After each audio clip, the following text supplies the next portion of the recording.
On air and streaming online through YouTube, Facebook Live and at aljazeera.com. Thank you for joining us.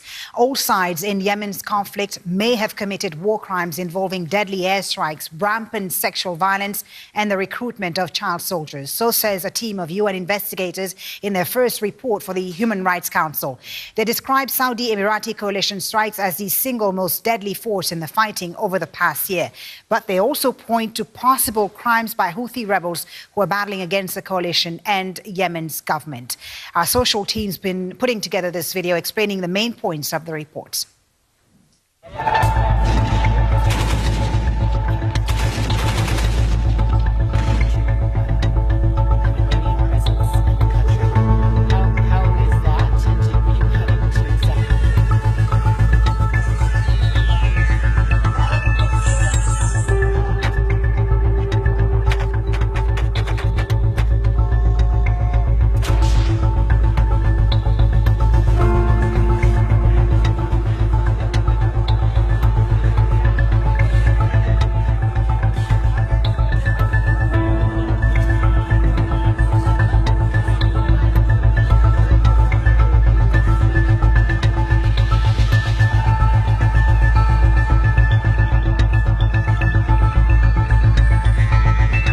Individuals in the government of Yemen and the coalition, including Saudi Arabia and the United Arab Emirates, may have conducted attacks in violation of the principles of distinction, proportionality and/or precautions, which may amount to war crimes. Well, the UAE's Minister of State for Foreign Affairs, Anwar Gargash, has posted 2 tweets in response to the report. In one, he said, regarding the report by the UN experts, we should review it and respond to what it said about the horrors and the crime committed by the Houthi militias, how they targeted the civilians. Wars always carry a lot of suffering. We saw that in Afghanistan, Iraq and Syria. But at the end of the day, he says, we are responsible for our security and stability. Here lies our priorities. Now, as we saw in the report earlier, the video, the UN also urged the international community to refrain from providing arms that could be used in the conflict, an apparent reference to countries, including the US and Britain, who help arm the Saudi-led coalition, and Iran too, which the coalition has accused of backing the Houthis. James Mattis, the U.S. Defense Secretary, and the Joint Chiefs Chair Joseph Dunsford have been speaking together to the media. Mattis says the U.S. support for the Saudi coalition in Yemen is not unconditional. Take a listen. At no time have we felt rebuffed or ignored when we bring concerns to them. The training that we have given them, we know has paid off. We have seen staff procedures that put no fire areas around areas where there's hospitals or schools.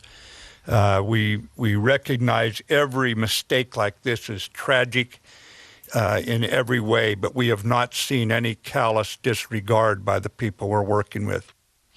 Now, Al Jazeera's Patty Colhane is at the Pentagon. We'll be speaking to her later on the news grid. But for now, I want to bring in Noha Abu El Dahab, a visiting fellow at the Brookings Doha Center. Noha, before we talk about the reaction there from the U.S. Defense Secretary, I want to get your overall opinion of this report. The first effort at presenting an extensive look at the situation the people in Yemen are facing by the United Nations. Does it go far enough in your view? Well, I mean, these reports are, of course, extremely important. It's also a sign that there's growing international pressure to halt these crimes that are being committed in Yemen.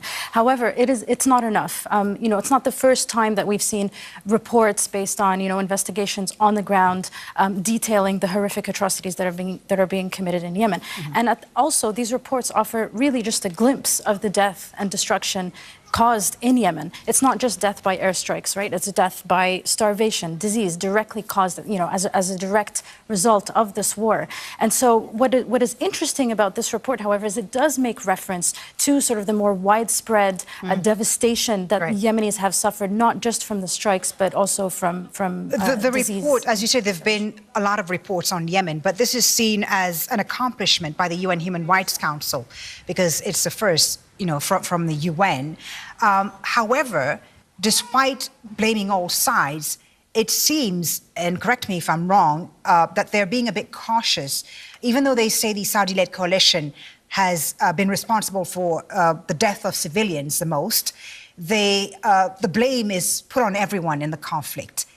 What does that suggest to you, the fact that they're not putting the blame entirely on the Saudi-led coalition, despite the fact that they're responsible for the most civilian casualties? Well, look, I mean, I think the report has made clear that all parties are responsible for crimes, because that is the reality. And so, it would be worrisome if the report placed the blame on, on only one side and not the other. Now, of course, it has explicitly said that the most direct civilian deaths have been caused by the Yemeni government and its allies and the Saudi and Emirati-led coalition. This is significant. It's also issued a confidential list of individuals who may be responsible for these crimes and who should be held accountable. So these are sort of new and important steps taken by this report. Now, of course, the question remains, what happens next? Right. In the absence of any sort of international recourse for criminal accountability, this is a difficult question, but it's an important one, and it's good that it's on the agenda. And also interesting in the report is that they condemned international players who are providing weapons to the warring sides, but didn't specifically mention names, didn't specifically mention the United States, the UK, or Iran, who are supporting the Houthis. What does that say? And do you think, we heard from Mattis, the Defense Secretary of the United States there, saying that the US support to Yemen is not unconditional. Will this put pressure on these countries that are supporting these warring sides to perhaps review their positions in this conflict? Well, I don't think so, and I hope I am wrong. But it is noteworthy that this report has specifically called for the halting of these arms sales, because this is one very concrete step that can be taken to help alleviate the death and destruction happening in Yemen. I think that there need to be stronger statements. The fact that, as you said, the US and the UK, France, Australia, and other countries have not been named. This is, of course, extremely frustrating. They're implicitly referred to, but they must be named. And they also must be held to account for their complicity in this war. But given how polarizing and how controversial and how lucrative this war has been, I don't think that we will be seeing such, naming anytime soon. And, as you said, an important report, a very significant one, but is it likely in the immediate to stop the suffering of the people in Yemen? It's not going to change anything to the situation on the ground, is it? Unfortunately, I don't think so. We know that on the 6th of September, there will be peace talks in Geneva led by the UN Special Envoy for Yemen, Martin Griffiths. And so we can only hope that some sort of an agreement will be reached despite the string of failed peace talks in the past. All right, Noha Abu El Dahab, always good to get your thoughts on Yemen. Thank you very much for joining us here on the News Grid. Now, worth reminding you again of the parties directly or indirectly involved in Yemen's conflict. The US, UK, France, among others, have offered military and intelligence support to the Saudi-led coalition, which consists of Saudi Arabia, the UAE, Bahrain, among others. And on the other side, you have backing the Houthi rebels, Iran, Houthi rebels who are in control of Yemen's capital, Sana'a, and much of the north.